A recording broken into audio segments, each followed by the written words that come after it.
In the name of Allah, the gracious, the most merciful. Dear students, today we will discuss about proteins and amino acids. Proteins ये organic compounds का एक important group है जो जानदारों के अंदर सबसे ज्यादा पाया जाता है और सेल्स के लिविंग सेल्स के ड्राई वेट का 50% हिस्सा प्रोटीन्स बनाते हैं.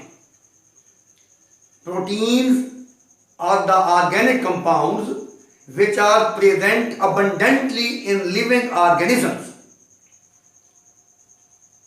They have a prime importance in the structure of living matter. Basically, proteins are composed of amino acids. When amino acids link with each other, the proteins are formed. The bond between the amino acid is called peptide bond. CN bond is present between the two amino acids, and so a polypeptide chain is obtained. This polypeptide chain of amino acids is called proteins. यानी हम कह सकते हैं amino acids are the building blocks of proteins. The word protein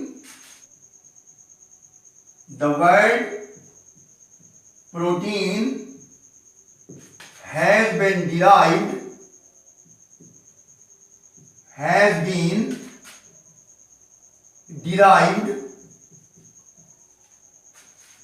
from a Greek word proteus,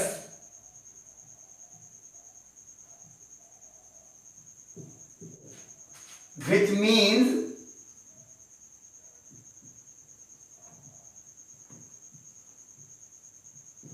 prime or first.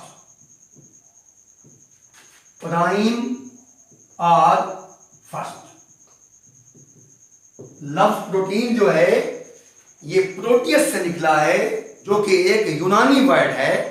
इसका मतलब है prime और first.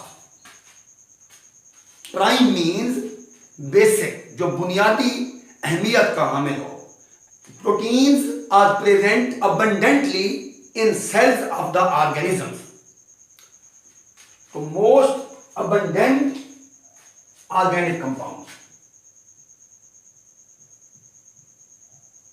Most abundant organic compounds.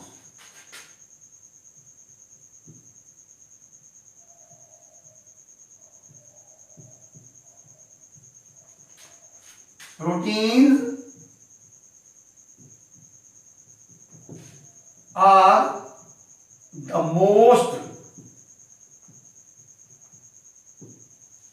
abundant. abundant का मतलब होता है ज्यादा पाए जाने वाले. ये ज्यादा पाए जाने वाले ऑर्गेनिक कंपाउंड्स हैं. Proteins are the most abundant organic compounds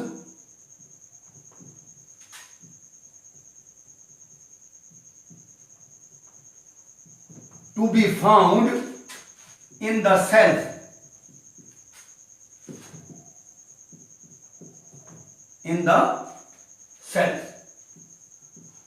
And comprise, और ये बनाते हैं यानी सेल्स के ड्राई वेट का 50% हिस्से से भी ज्यादा बनाते हैं. And comprise 50% of their total dry weight. And comprise over 50% of their total dry wait.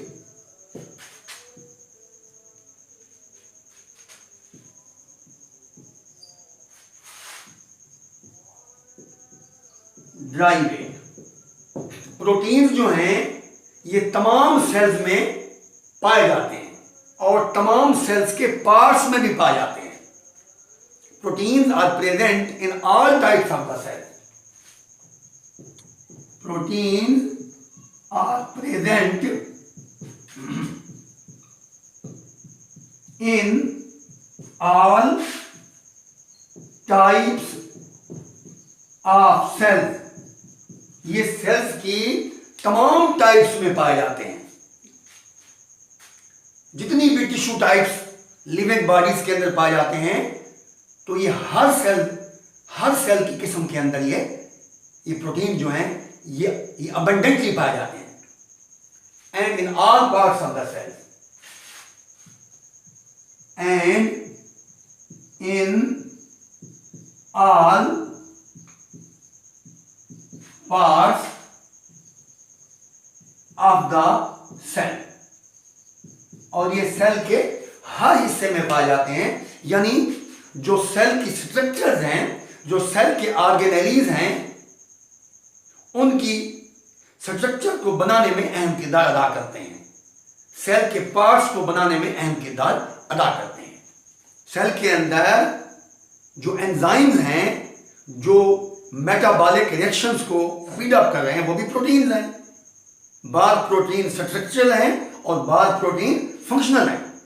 जैसा कि मैंने आपको अभी जिक्र किया है कि proteins are composed of amino acids. Amino acids are the building blocks of proteins. यानी प्रोटीन्स ये पॉलीमर्स ऑफ अमाइनो एसिड्स हैं, और अमाइनो एसिड्स जो बिल्डिंग ब्लॉक्स हैं ये मोनोमर्स हैं। यानी अमाइनो एसिड से प्रोटीन्स बनती हैं, अमाइनो एसिड से प्रोटीन्स बनती हैं। अमाइनो एसिड्स मोनोमर्स हैं,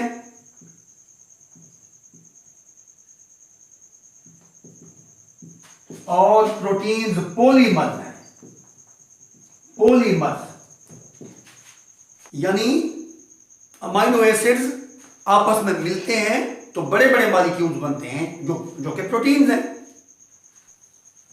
कि proteins are the polymers of amino acids.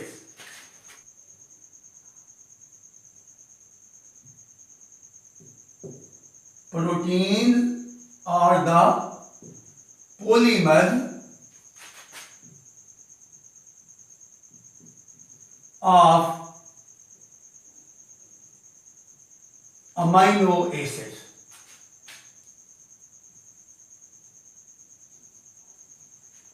Amino acids are the compounds which are composed of carbon, hydrogen, oxygen, nitrogen.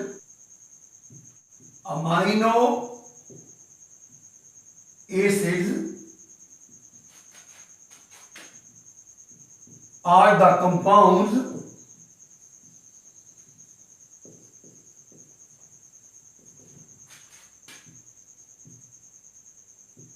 which are composed of carbon, nitrogen, oxygen and hydrogen. बहुत सारे amino acids जब मिलते हैं तो polypeptide chains बनते हैं, amino acid के polymers बनते हैं, तो प्रोटीन्स वजूद में आती हैं। यानी प्रोटीन्स के अंदर अमीनो एसिड्स की जो तादाद है वो चंद से लेकर 3000 तक या इससे भी ज्यादा होती है। अब है number of amino acids. Number of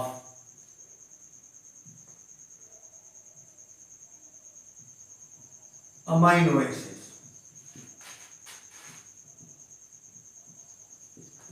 amino acids varies from a few to 3000.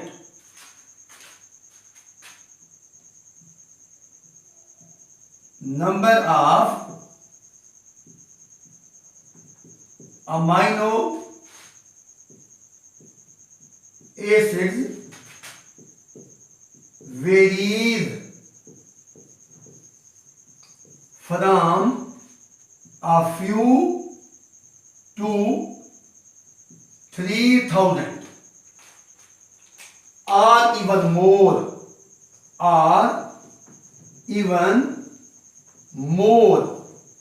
in different proteins.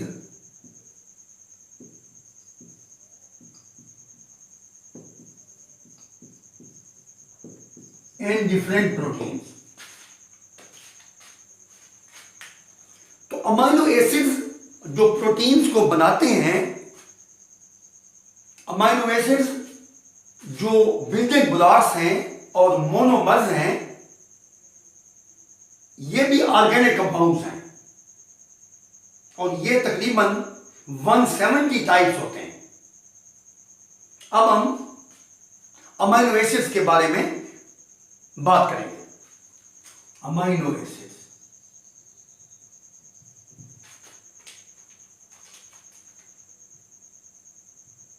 ये बिल्डिंग ब्लॉक्स है प्रोटीन्स के, बिल्डिंग ब्लॉक्स ऑफ प्रोटीन्स।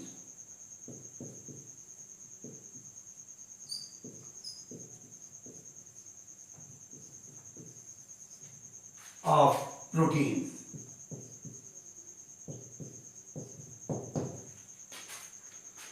अब इनकी हम टाइप्स की बात करेंगे। टाइप्स ऑफ अमीनो एसिड्स, तकरीबन 170 अमीनो एसिड सेल्स और टिश्यूज में पाए जाते हैं। अबाउट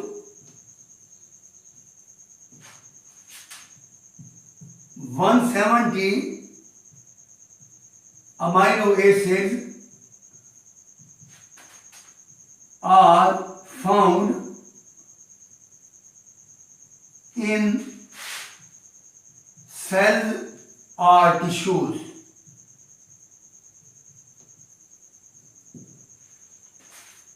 इन 170 अमीनो एसिड्स में से 25 ऐसे अमीनो एसिड्स हैं जो प्रोटीन्स के कॉन्स्टिट्यूएंट्स हैं, जिनसे प्रोटीन बनती है। Of these,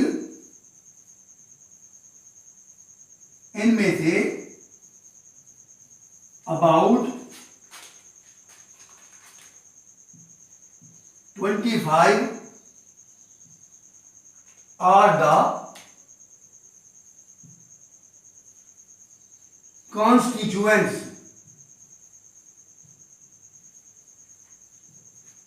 of protein.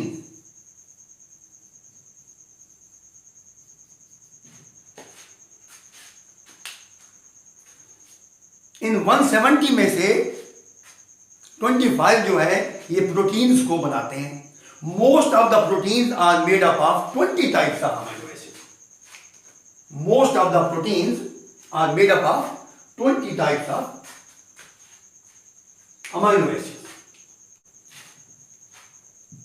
Most of the proteins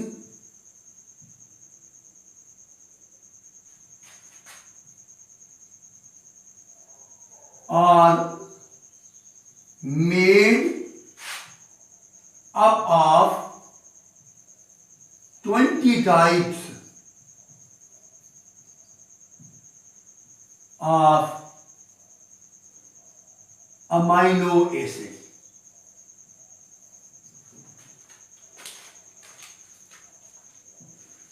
Twenty types of amino acids make the proteins. अगर हम अमाइनो एसिड के जनरल फार्मूला की बात करें तो इसके जनरल फार्मूला के अंदर एक अमाइनो ग्रुप होता है, एक कार्बोक्सिलिक ग्रुप होता है। ये दोनों ग्रुप्स जो हैं एक ही कार्बन के साथ अटैच होते हैं। इस कार्बन को हम कहते हैं अल्फा कार्बन।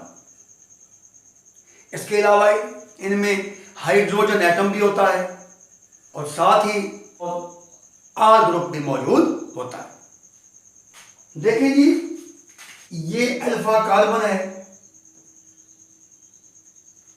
इस अल्फा कार्बन के साथ एक तरफ कार्बोक्सिलिक ग्रुप अटैच होता है और एक तरफ जो है वो अमाइनो ग्रुप अटैच होता है।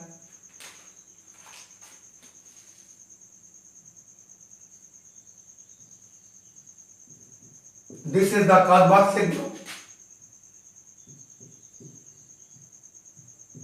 This is the amino group,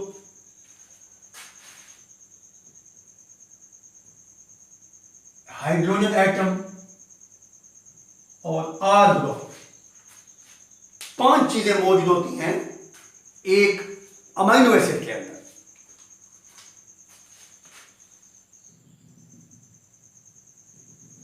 ये कार्बोक्सिलिक ग्रुप है,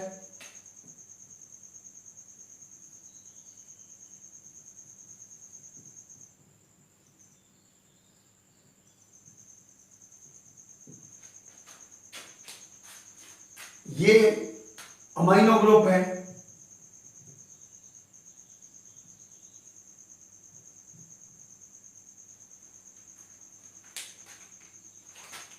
this is the amino group, और ये जो कार्बन है इसे हम कहते हैं alpha carbon.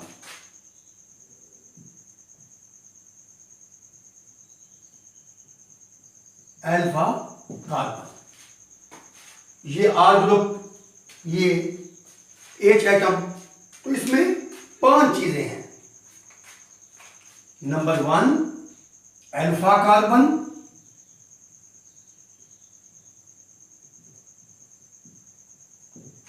Number 2 hydrogen atom,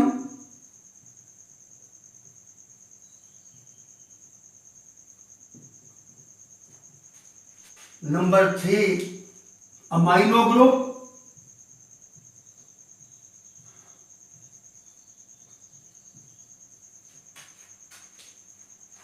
number 4 carboxylic group,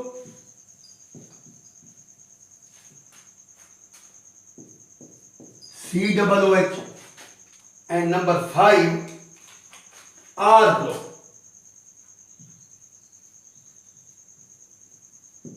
R group। तो ये 5 चीजें होती हैं जो एक अमाइनो एसिड को बनाती हैं। यानी जैसे जैसे R ग्रुप चेंज होता जाएगा वैसे वैसे अमाइनो एसिड भी चेंज होता जाएगा। तो मुख्तलिफ अमाइनो एसिड में मुख्तलिफ R ग्रुप होते हैं। R ग्रुप से मुराद अल्काइल ग्रुप, मसलन ग्लाइसिन के अंदर जो R ग्रुप है वो हाइड्रोजन एटम होता है, और एलानिन के अंदर जो R ग्रुप है वो CH3 मिथाइल ग्रुप होता है। तो हम कह सकते हैं all the amino acids have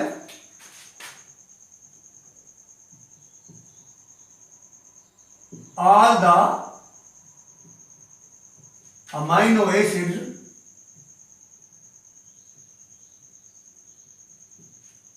have an amino group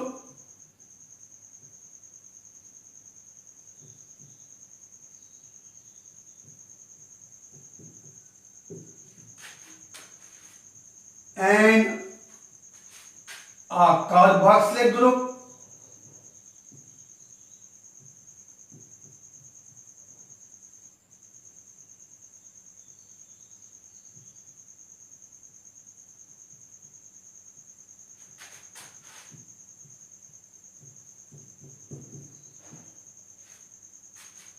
attached. These both groups are attached with the same atom, same carbon atom, with the same carbon atom. This carbon atom is known as alpha carbon.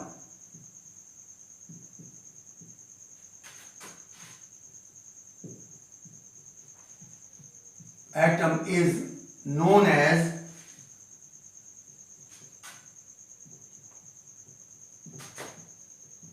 alpha carbon. All the amino acids have an amino group. This is the amino group.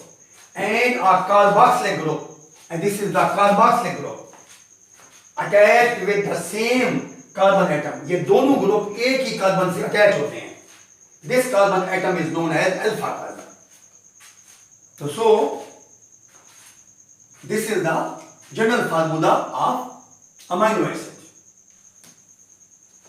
Her amino acid की unique properties और identity की बुनियाद जो है वो nature of the R group पर है.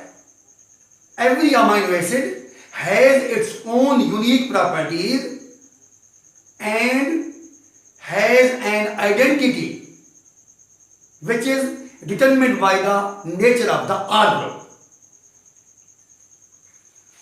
R group may be hydrogen atom,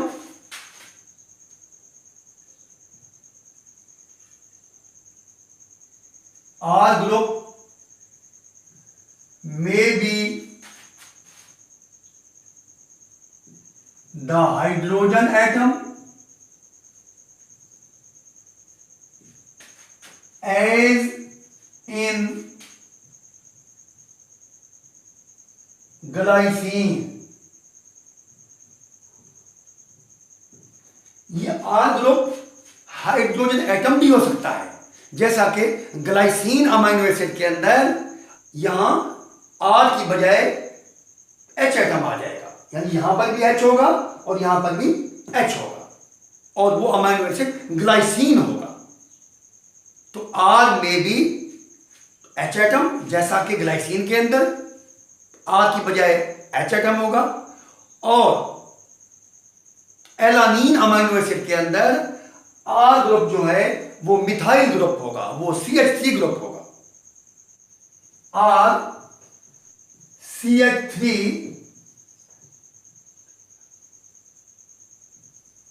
as in alanine.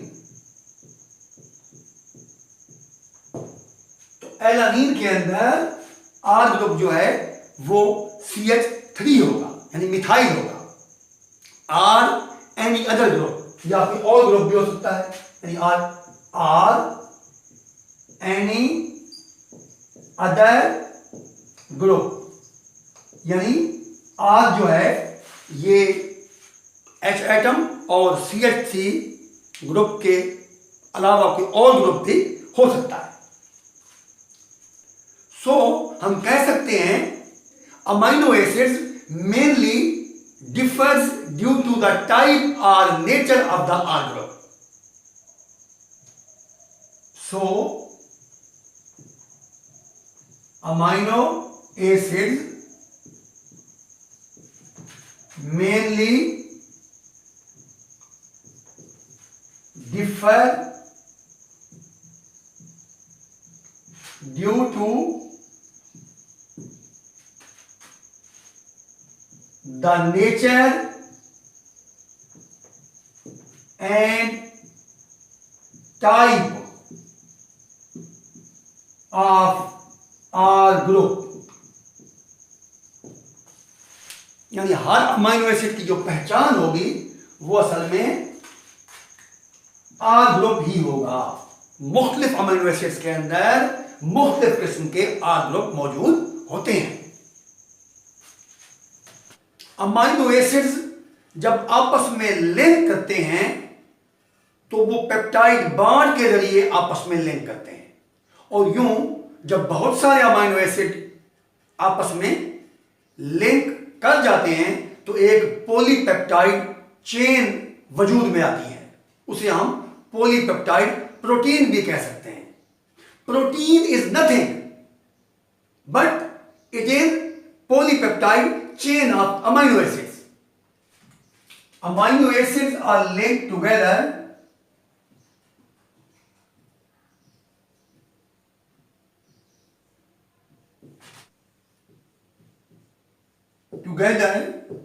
to form polypeptide proteins.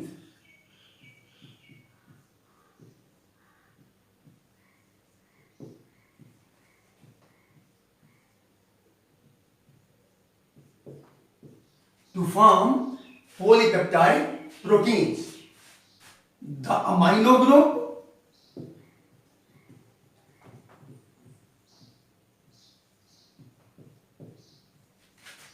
of one amino acid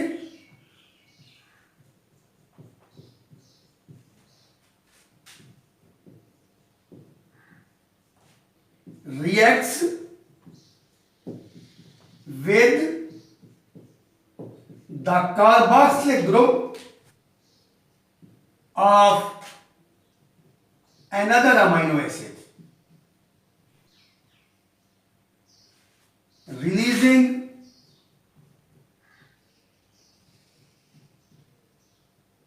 a water molecule.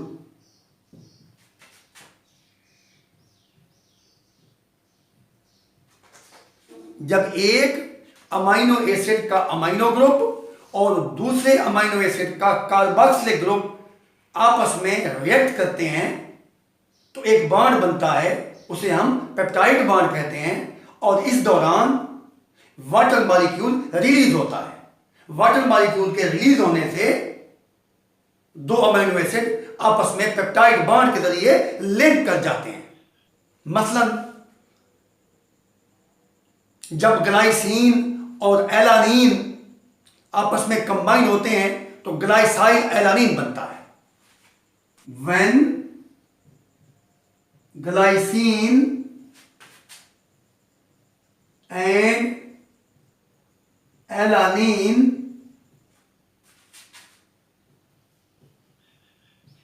combine together,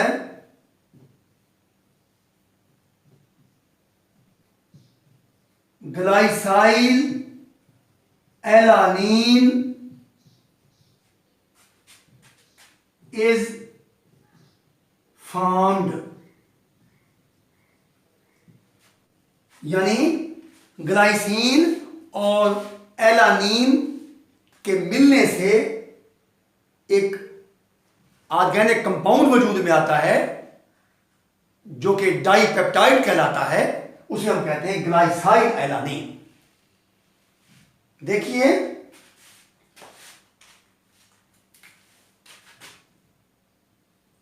ये ग्लाइसीन है,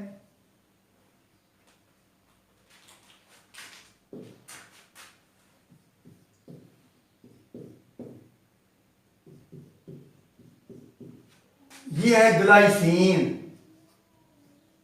अमाइनो एसिड। यहां पर ये आर ग्रुप जो है वो एच एटम है, ये कार्बोक्सिलिक ग्रुप है,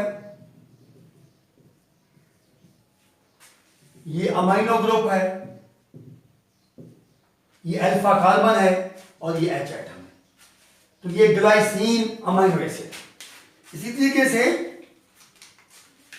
एलानीन की जो स्ट्रक्चर है वो कुछ यूं है। एलानीन में ये आर ग्रुप जो है वो एच एटम की बजाय CH3 यानी कि मिथाइल ग्रुप होगा।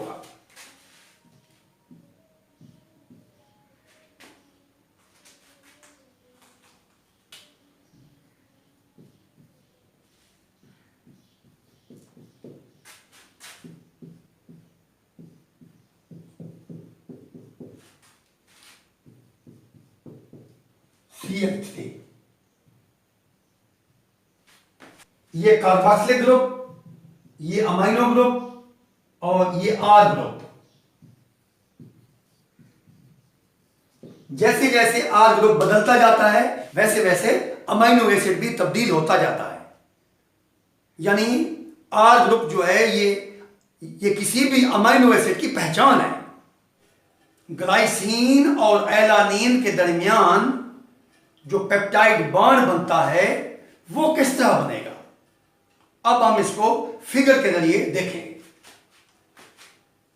देखिए जी, ये ग्लाइसीन अमाइनो एसिड है, ये एलानीन अमाइनो एसिड है। ग्लाइसीन अमाइनो एसिड के अंदर आर ग्रुप एच एटम है और एलानीन अमाइनो एसिड के अंदर आर ग्रुप जो है वो मिथाइल ग्रुप है। NH2 ये अमाइनो ग्रुप ये COOH ये कार्बोक्सिलिक ग्रुप है। इसी तरीके से एलानीन का ये अमीनो ग्रुप और ये कार्बोक्सिलिक ग्रुप है। ये दोनों रिएक्टिव ग्रुप हैं। जब ग्लाइसिन और एलानीन आपस में लिंक करते हैं तो ये पेप्टाइड बॉन्ड के जरिए आपस में लिंक करते हैं। यानी ग्लाइसिन अमीनो एसिड के कार्बोक्सिलिक ग्रुप के C और एलानीन अमीनो एसिड के अमीनो ग्रुप के N के दरमियान जो बॉन्ड बनेगा वो होगा पेप्टाइड लिंकेज। यानी C और N के दरमियान जो बॉन्ड बनेगा, यहां बॉन्ड दिखाया गया है C और N, इसके दरमियान जो बॉन्ड है उसे हम कहते हैं पेप्टाइड बॉन्ड। यानी जब पेप्टाइड बॉन्ड बनेगा तो पानी का एक मॉलिक्यूल रिलीज होगा। ग्लाइसिन के कार्बोक्सिलिक ग्रुप से OH आएगा और एलानीन के अमीनो ग्रुप से H आएगा। ये दोनों मिलेंगे तो वाटर मॉलिक्यूल रिलीज होगा।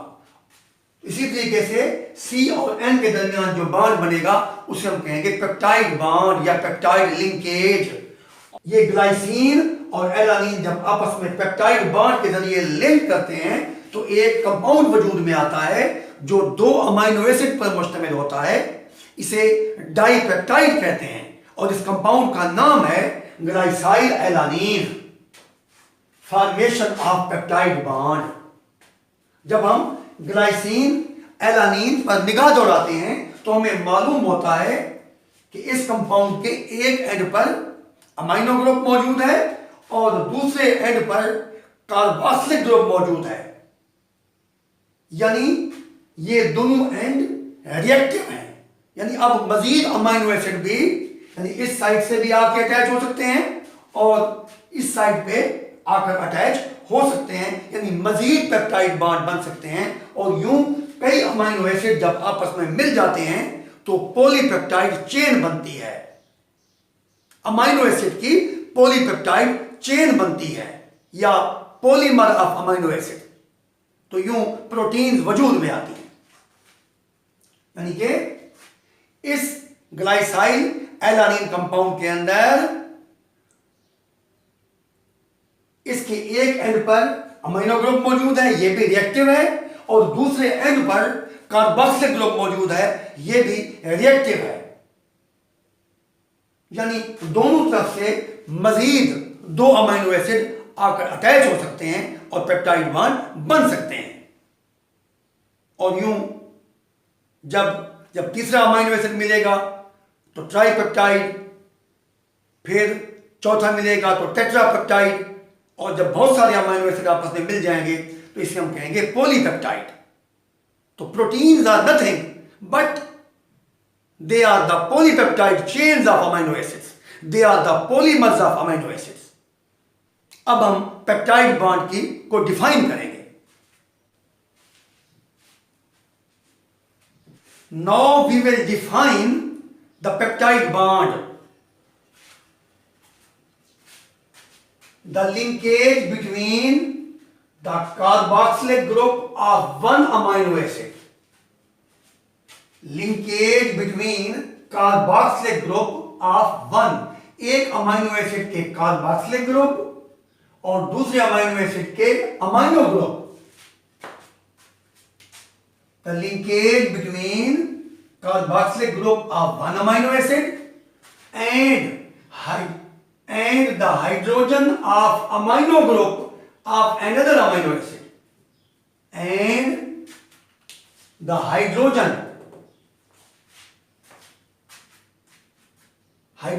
of amino group, यानी अमीनो एसिड का हाइड्रोजन और कार्बोक्सिलिक ग्रुप का OH आपस में मिलते हैं तो वाटर मॉलिक्यूल रिलीज होता है। Of another amino acid release H2O molecule, release an H2O molecule and CN, और CN bond बनता है, and CN bond is formed to form a bond। तो CN जब आपस में लिंक होता है तो एक बॉन्ड बनता है, तो उसे हम कहते हैं peptide bond. To form a bond called peptide bond. अब ग्लाइसिन और एलानिन के दरमियान एक पेप्टाइड बॉन्ड क्रिएट हो चुका है, यानी एक अमीनो एसिड के कार्बोक्सिलिक ग्रुप के कार्बन और दूसरे अमीनो एसिड के अमीनो ग्रुप के नाइट्रोजन के दरमियान जो लिंक होगा उसे हम पेप्टाइड बॉन्ड कहते हैं।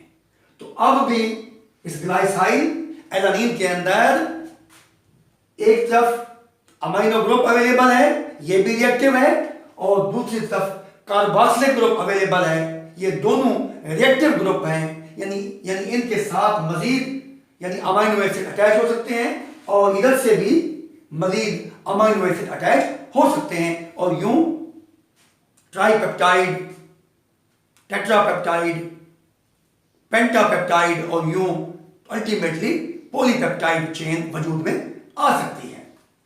द रिजल्टेंट कंपाउंड, नतीजा के तौर पर जो कंपाउंड हमें मिलता है वो है ग्लाइसाइल एलानिन। यहां हम देख चुके हैं ये कंपाउंड जो है ये ग्लाइसाइल एलानिन है। हैज 2 अमीनो एसिड सब यूनिट्स। इस ग्लाइसाइल एलानिन के अंदर 2 अमीनो एसिड मौजूद हैं, 2 अमीनो एसिड की सब यूनिट्स मौजूद हैं, और एक तरफ अमीनो ग्रुप अवेलेबल है और दूसरी तरफ कार्बोक्सिलिक ग्रुप अवेलेबल है। एंड इज डाइपेप्टाइड, और ये जो ग्लाइसाइल एलानिन है ये डाइपेप्टाइड की एग्जांपल है। The dipeptide still has an amino group at one end. अब भी इस डाइपेप्टाइड के एक एंड पर अमीनो ग्रुप मौजूद है और दूसरे एंड पर कार्बोक्सिलिक ग्रुप मौजूद है, और ये दोनों ग्रुप रिएक्टिव हैं। The dipeptide still has an amino group at one end and a carboxylic group at another end. तो दूसरे एंड पर कार्बोक्सिलिक ग्रुप मौजूद है। So both reactive parts are again available for further peptide bonds. मजीद peptide bond के बनने के लिए एक एंड पर एक रिएक्टिव ग्रुप यानी अमीनो ग्रुप अवेलेबल है और दूसरे एंड पर दूसरा रिएक्टिव ग्रुप यानी कार्बोक्सिलिक ग्रुप अवेलेबल है। ये मजीद पेप्टाइड बॉन्ड बना सकते हैं, यानी अगर तीसरा अमीनो एसिड आएगा तो वो ट्राइपेप्टाइड हो जाएगा, चौथा होगा तो टेट्रापेप्टाइड एंड सो ऑन। यानी ultimately we can get polypeptide chain of amino acid. अब हम फंक्शंस ऑफ प्रोटीन्स की बात करेंगे। प्रोटीन्स के स्ट्रक्चरल रोल भी हैं और फंक्शनल रोल भी हैं। यानी प्रोटीन्स जो हैं ये सेल्स के अंदर जो ऑर्गेनेलीज हैं उनको बनाती भी हैं, और इसी तरीके से प्रोटीन बतौर एंजाइम्स के, प्रोटीन बतौर हार्मोन्स के, और प्रोटीन बतौर एंटीबॉडीज के ये फंक्शंस भी ये मखसूस किस्म के रोल भी प्ले करती हैं। And so this is very important group of organic compounds which perform many function. Proteins perform many function.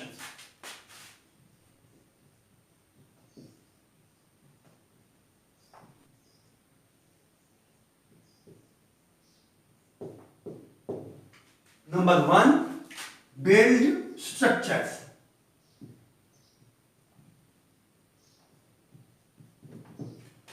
Sales के अंदर जो स्ट्रक्चर्स हैं उनको बनाने का काम भी प्रोटीन्स करती हैं। मसलन सेल मेम्ब्रेन्स को देख लें, ये लिपिड और प्रोटीन से मिलकर बनती हैं, यानी लिपोप्रोटीन मेम्ब्रेन्स हैं। इसी तरीके से हमारी स्किन के अंदर, मसल्स के अंदर, नेल्स के अंदर प्रोटीन मौजूद हैं। सीड्स के अंदर भी प्रोटीन मौजूद है। दे बिल्ड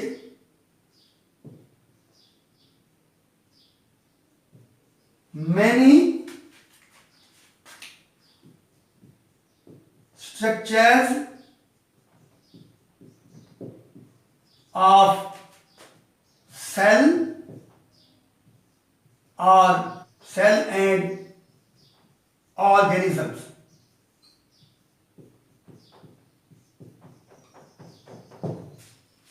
ये सेल की स्ट्रक्चर्स को भी बनाते हैं और ऑर्गेनिज्म की स्ट्रक्चर को भी बनाते हैं.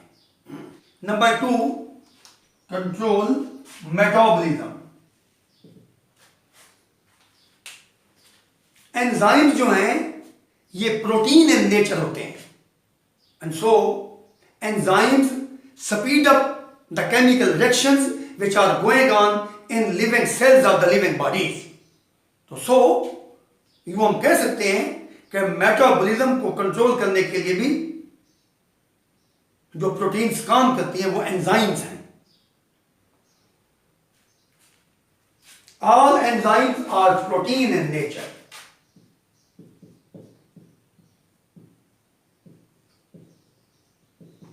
All enzymes are protein in nature.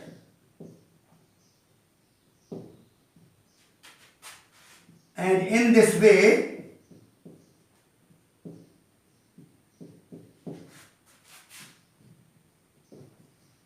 they control metabolism of the cell.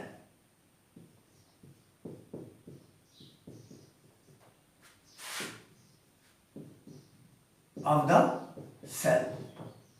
Sales के अंदर जितनी भी रिएक्शंस हो रहे हैं, फोटोसिंथेसिस की रिएक्शंस हैं, रेस्पिरेशन की रिएक्शंस हैं, यानी ग्लाइकोलाइसिस है, क्रेब्स साइकिल है, लिपिड मेटाबॉलिज्म है, जो भी मेटाबॉलिज्म है उसको एंजाइम्स कंट्रोल करते हैं और ये रिएक्शन को पॉसिबल बनाते हैं. Number 3, regulation of metabolism. Number 3,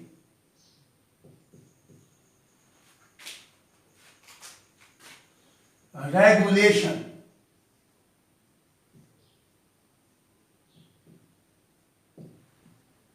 of metabolism. Proteins बतौर हार्मोन्स के ये मेटाबॉलिक प्रोसेस को रेगुलेट भी करती हैं.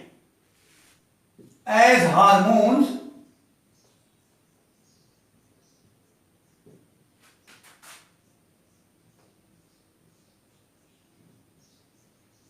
Proteins regulate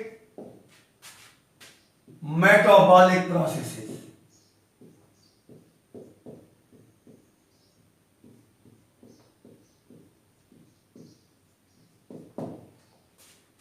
Number 4, carriers.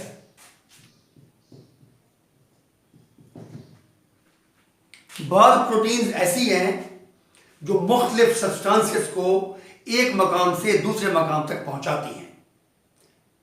मिसाल के तौर पर हीमोग्लोबिन है. हीमोग्लोबिन ऑक्सीजन गैस को ट्रांसपोर्ट करता है in the body. Some proteins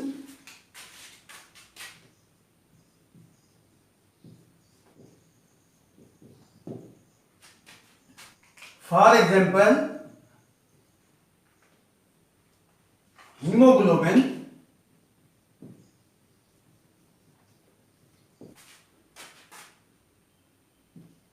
work as the carriers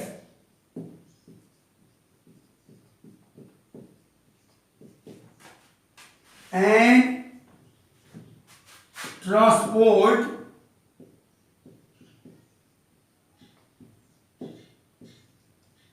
many substances such as oxygen,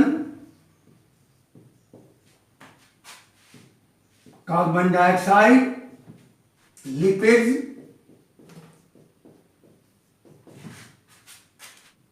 metal ions, etc. मसलन हीमोग्लोबिन जब ऑक्सीजन के साथ मिलता है तो ये ऑक्सी हीमोग्लोबिन बनता है, HbO2, ऑक्सी हीमोग्लोबिन। तो ऑक्सीजन गैस जो है ये बतौर ऑक्सी हीमोग्लोबिन के बॉडी के अंदर खून के जरिए ट्रांसपोर्ट होती है from one place to the other place.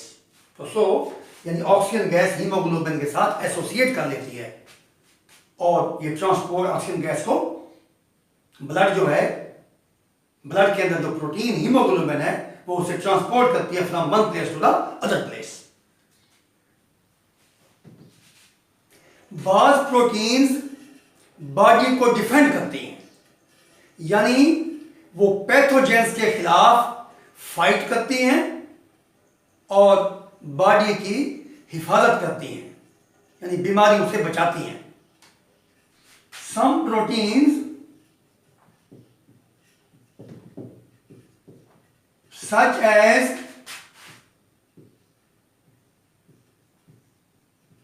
antibodies,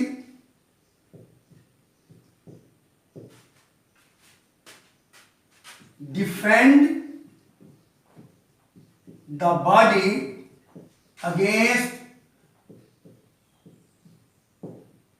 pathogens. Pathogens means disease causing organisms. Number 6, blood clotting.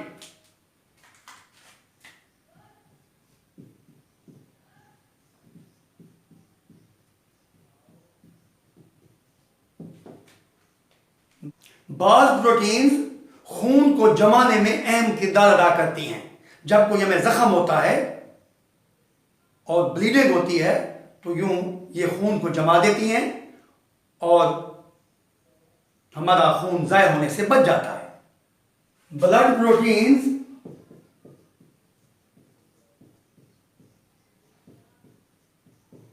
Such as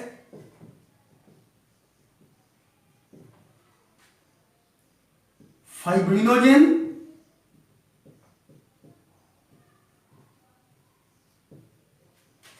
and prothrombin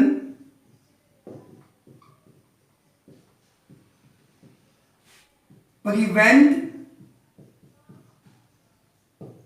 the loss of blood.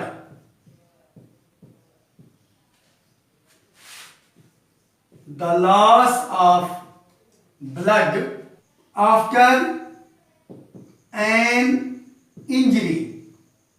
Number 7, movement.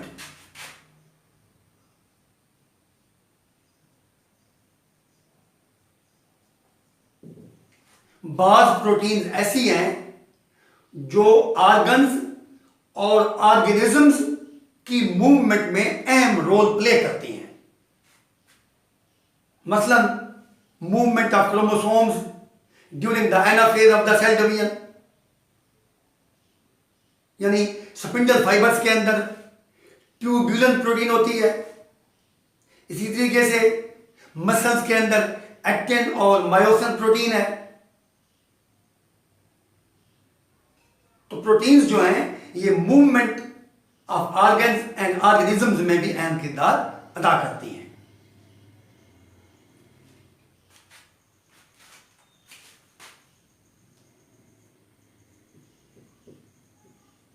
Movement of organs and organisms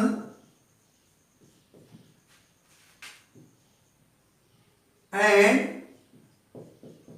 movement of chromosomes is carried out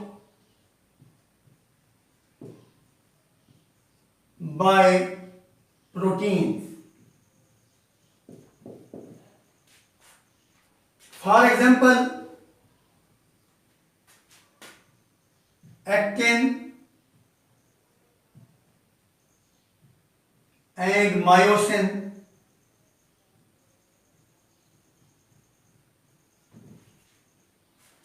are present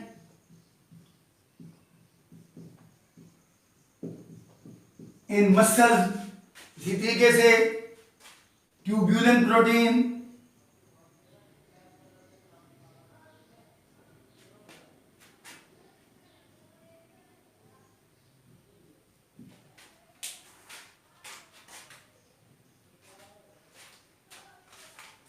is present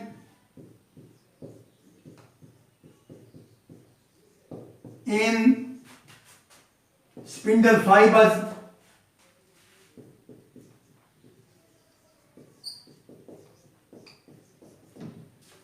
Movement of chromosomes during anaphase of the cell division, यानी spindle fibres के जरिए chromosome move करती हैं और spindle fibres के अंदर tubulin protein होती है जो क्रोमोसोम की मूवमेंट का बायस बनती है। और मसल्स के अंदर टू इंपॉर्टेंट कंट्रैक्टाइल प्रोटीन्स हैं, एक्टिन और myosin. Actin and myosin they help in contractility of the muscles और यूं मूवमेंट ऑफ बोन्स का सबब बनती हैं, क्योंकि बोन्स की मूवमेंट मसल्स की पुलिंग के जरिए होती है। And so these are the various functions of the proteins. आज के इस लेक्चर में तो हमने देखा कि proteins are the most abundant organic compounds in the living organisms and the cells. They are the polymers of the amino acids. When amino acids are linked together, the proteins are formed. Peptide bonds are present between the amino acids and form polypeptide chain of amino acids. There are 170 types of the amino acids. 25 types of the amino acids are involved in the formation of proteins. Most proteins are made up of 20 different types of the amino acids. So there are many functions of the proteins. They defend the body against pathogens. They prevent the loss of the blood and clot the blood when an injury takes place. They are responsible for the movement of the organs and the organisms. They regulate and control the metabolism. Thank you very much.